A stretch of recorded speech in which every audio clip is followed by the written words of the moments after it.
Hey everyone, and welcome back to Rewilding the Future. Today we're exploring one of Africa's most fascinating predators, the African wild dog, also known as the painted wolf. Once widespread across the continent, these social hunters have vanished from much of their range, and now face one of the toughest conservation battles of any large carnivore. But there's hope. Across Africa, rewilding projects are bringing them back into reserves, connecting fragmented habitats, and proving that with the right vision, even the rarest species can reclaim their place. And here's the bigger question. Could wild dogs or predators like them one day return to landscapes far beyond Africa, even in Europe? Stay tuned, because in this episode we'll dive deep into their history, their decline, and the exciting possibilities of rewilding the painted wolves of Africa. The African wild dog, Lycaon pictus, also known as the painted wolf, is one of the most ancient canids in the world. Unlike wolves or domestic dogs, their lineage split early, around 1.7 million years ago. They are uniquely adapted to African landscapes with their lean, long-legged bodies, large rounded ears, and mottled coats of black, white, and ochre. These adaptations allowed them to thrive as endurance hunters on the savannas and woodlands of Africa. Fossil records suggest they once ranged widely across sub-Saharan Africa and possibly into areas further north, reflecting a time when ecosystems were richer in large ungulates to support their hunting style. African wild dogs have been both admired and feared by humans throughout history. In certain African myths, they were considered symbols of cooperation and family loyalty due to their highly social nature. Ecologically, they were apex predators, crucial for controlling populations of medium-sized antelopes such as impala, gazelles, and kudu. Unlike solitary predators, wild dogs hunt cooperatively, achieving some of the highest hunting success rates of any large carnivore, up to 80%. Their role ensured balance within ecosystems, maintaining healthy prey populations and preventing overgrazing. Despite their resilience as hunters, African wild dogs suffered rapid declines starting in the 19th and 20th centuries. Colonial expansion, agricultural development, and the spread of human settlements fragmented their habitats. Farmers often saw them as livestock killers and persecuted them aggressively. Unlike lions or leopards, which can sometimes survive in human-dominated landscapes, wild dogs require vast connected ranges to sustain their packs and hunting strategies. This need made them particularly vulnerable to habitat loss. One of the greatest threats to African wild dogs historically has been disease, especially rabies and canine distemper, which spread from domestic dogs living near villages. Entire packs could be wiped out within weeks during outbreaks. Human persecution through shooting and poisoning campaigns further devastated populations in areas like South Africa, Kenya, and Namibia. Roads and snares set for bushmeat hunting also contributed to fatalities, particularly in the late 20th century. By the 1980s, wild dogs had disappeared from most of their former range, surviving mainly in scattered populations in Botswana, Tanzania, and Zimbabwe. African wild dogs are now extinct in many areas where they were once abundant, including much of West and North Africa. In countries like Egypt, Algeria, and even South Africa's Cape Provinces, they disappeared entirely due to habitat destruction, direct persecution, and a collapse of prey populations. The loss of continuous savanna ecosystems forced packs into fragmented pockets, where inbreeding, human conflict, and disease made survival nearly impossible. Today, their strongholds are limited to a few large protected areas such as the Okavango Delta, Seelis Game Reserve, and Kruger National Park. Even there, populations are fragile and often decline suddenly after disease outbreaks. African wild dogs remain one of the most endangered carnivores in Africa, with fewer than 6,000 individuals left in the wild. Their disappearance from so many regions underscores the difficulty of conserving species that need huge territories and are highly vulnerable to human activities. Yet, conservationists have made strides by creating wildlife corridors, vaccinating domestic dogs near reserves, and reintroducing packs into protected areas. Success stories, such as the resurgence of wild dogs in South Africa's Hululua Imfolozi Park, show that with effort, they can recover in landscapes that allow them the space and prey they require. African wild dogs once thrived across most of Africa, playing a vital role in ecosystems and even in cultural stories. Their extinction in many regions stems from habitat loss, persecution, disease, and fragmented ranges, which made survival impossible. Today they survive only in scattered strongholds, a symbol of both the fragility and resilience of Africa's wildlife. Rewilding African wild dogs, Lycaon pictus, is not simply about restoring a predator. It is about rebuilding the ecological fabric of African landscapes. These animals are highly efficient hunters that regulate prey populations, prevent overgrazing, and create balance between herbivores and vegetation. Their reintroduction would strengthen biodiversity, attract ecotourism, and reconnect people to one of Africa's most iconic, yet often misunderstood carnivores. Since wild dogs are also deeply social animals with strong bonds and cooperative hunting strategies, reintroducing them could serve as a model for how community-driven conservation can succeed. African wild dogs once roamed widely across West Africa, but disappeared due to habitat fragmentation, overhunting, and persecution. The W. Arli Penjari WAP complex, spanning Benin, Burkina Faso, and Niger, remains one of the last strongholds of large carnivores in the region. With elephants, lions, leopards, and abundant prey like kob, roan antelope, and buffalo, it presents a viable landscape for rewilding efforts. Reintroducing wild dogs here could revive a predator guild that has been reduced to isolated populations of lions and leopards.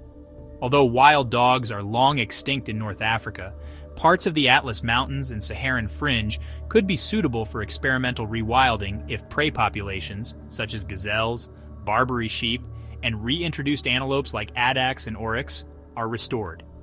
This would be a bold, Pleistocene-inspired rewilding vision, similar to reintroducing lions or cheetahs in their ancient ranges. While politically and socially challenging, such a project could anchor large-scale ecological restoration in North Africa. In southern Africa, many national parks have the ecological conditions needed but lack stable wild dog populations. Protected areas like Etosha, Namibia, Kafue, Zambia, and Nika Plateau, Malawi, could host new packs if corridors are established to reduce isolation. South Africa has already had success reintroducing wild dogs into smaller reserves, such as Madikwe and Lulue Imfolozi. Scaling up to larger, more connected landscapes would be the logical next step. Kenya once had thriving wild dog populations, but they were devastated by rabies and human conflict. Restoring them to places like Laikipia, Tsavo, or Amboseli could reconnect fragmented populations with Tanzania. In Ethiopia, the Bile Mountains and Omo regions still host prey species and could support reintroductions if human-wildlife conflict is managed. In Uganda, linking wild dog populations with neighboring Tanzania would strengthen ecological networks across East Africa. Rabies and canine distemper remain the greatest threats. Any rewilding project must involve widespread vaccination of domestic dogs in surrounding communities to create a protective barrier. Continuous monitoring would also be required to respond rapidly to outbreaks. Wild dogs require vast territories, sometimes over 1,500 square kilometers per pack. Many African landscapes are fragmented by farms, roads, and settlements. Rewilding is only possible in places with large, connected reserves or in regions where corridors can be restored. Persecution remains a serious problem. Farmers often see wild dogs as livestock killers, even though their actual impact on cattle and goats is much lower than perceived. Effective compensation programs, community engagement, and ecotourism benefits would be key to winning local support. Because wild dog populations are small and fragmented, rewilding must include careful genetic management. Moving individuals between reserves and ensuring packs are genetically diverse would prevent inbreeding depression. If successful, rewilding African wild dogs could change conservation in Africa. They could once again roam regions where they have been absent for generations, restoring balance to ecosystems, inspiring local communities, and strengthening Africa's natural heritage. Rewilding them is not just about reversing extinction in certain areas, it is about healing ecological wounds and reviving the spirit of Africa's wild landscapes. In short, African wild dogs could be rewilded in West Africa's WAP complex, Southern African reserves, East Africa's savannas, and possibly even North Africa if ambitious projects take root. But success depends on tackling disease, habitat fragmentation, and human conflict through science, community partnerships, and bold conservation leadership. Today, African wild dogs are recognized as one of the most endangered carnivores on the continent, with fewer than 6,000 individuals left in the wild. Conservation groups, national parks, and NGOs are working together to restore them in specific regions. South Africa has been one of the leaders in wild dog reintroductions. Packs have been translocated into protected areas such as Hluhluwe-Imfolozi, Madikwe, and Pilanesberg, where they had been exterminated decades earlier. These smaller reserves often require close management, including monitoring pack genetics, supplementing numbers, and creating corridors to prevent inbreeding. Zimbabwe and Zambia are focusing on large ecosystems such as Hwange and Kafue, where wild dogs still exist, but need stronger protection against snares and diseases. Kenya and Tanzania are working on strengthening the wild dog metapopulation in East Africa by protecting corridors between Laikipia, Tsavo, Serengeti, and Selous, ensuring genetic exchange and resilience against rabies outbreaks. West Africa is more experimental. Efforts are concentrated in the W. Arley Penjari complex, Benin, Niger, Burkina Faso, where wild dogs survive in tiny numbers. There are discussions about reintroducing packs to boost their population, but habitat fragmentation and poaching make this very difficult. These rewilding projects highlight both the potential and the challenges. Wild dogs thrive when given enough space and protection, but they collapse rapidly in small, isolated reserves or where communities are hostile. Many people ask if we can rewild African wild dogs in Europe. And the idea of rewilding African wild dogs to Europe is fascinating but problematic. Historically, they never lived in Europe. Their lineage evolved exclusively in Africa. Europe's Pleistocene ecosystems did contain wolves, cave lions, hyenas, and leopards, but no wild dogs of this type. For this reason, from a strict conservation perspective, African wild dogs are not considered candidates for European rewilding, since rewilding generally focuses on restoring species native to a region. However, in theoretical or experimental rewilding scenarios, some ecologists argue that African wild dogs could fill a missing ecological role in Europe's landscapes. In many areas, wolves are the only large social canids. Wild dogs, with their cooperative hunting strategies, would hunt different prey species, medium antelope-like animals, and might complement wolves rather than directly compete. African wild dogs are adapted to warmer climates. Southern Europe, Spain, Portugal, Greece, Italy, could potentially provide suitable habitats, particularly with Mediterranean ungulates like deer, wild boar, and ibex. However, cold winters in Central and Northern Europe would be challenging without adaptation. They could potentially reduce overabundant deer and boar populations, which are currently causing major ecological damage in parts of Europe. Yet, there are major barriers. Reintroducing African wild dogs to Europe would be considered introduction rather than rewilding, since they were never native. This creates ethical and ecological debates. Just as in Africa, European farmers might see them as livestock killers, making acceptance very low.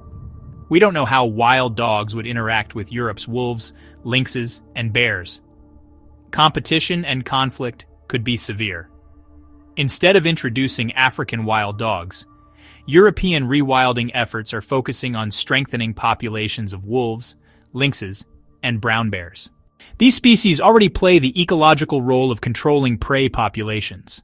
Some rewilding visions also include restoring Asiatic lions, leopards, and even tigers and cheetahs in parts of Europe where they lived in ancient times, projects more aligned with historical ecology. Even though African wild dogs are not native to Europe, the symbolism of their rewilding is powerful. They are one of the world's most social, cooperative carnivores, embodying the principles of community and ecological balance. In a metaphorical sense, imagining African wild dogs in Europe forces us to ask deeper questions. How far should humans go in restoring ecosystems? Is restoring function more important than restoring species? Could non-native introductions be justified if they restore balance where native species are missing? African wild dog rewilding today is most successful in African landscapes with strong protection, corridors, and community engagement. Bringing them back to Europe is unlikely, since they were never native there, but the idea highlights the debate between historical authenticity and functional restoration in conservation. For now, their future lies in Africa, reviving them in West, East, and Southern Africa, where they still belong and where their absence has left ecosystems weaker. In the end, rewilding African wild dogs isn't just about a predator returning to the map. It's about mending broken corridors, vaccinating the frontline village's dogs, and building trust with the people who share these landscapes every day. From Southern Africa's managed reserves to East Africa's open savannas, and the bold dreams for West Africa's WAP complex, There is a path forward when science, courage, and community move together. Europe? For now, it remains a thought experiment, a mirror held up to our ethics. Do we restore only what once was, or also the functions we've lost? Either way, the painted wolf reminds us of a simple truth. Cooperation can change the odds. If this story moved you, turn it into action. Support domestic dog vaccination near protected areas. Back corridor projects that reconnect parks and people. Choose ethical safaris that fund local rangers. Share this film with someone who still thinks wild dogs are vermin. Show them the science and the family behind the myth. If you want more deep dives and field-ready rewilding plans, subscribe, like, and comment with the landscape you want us to cover next.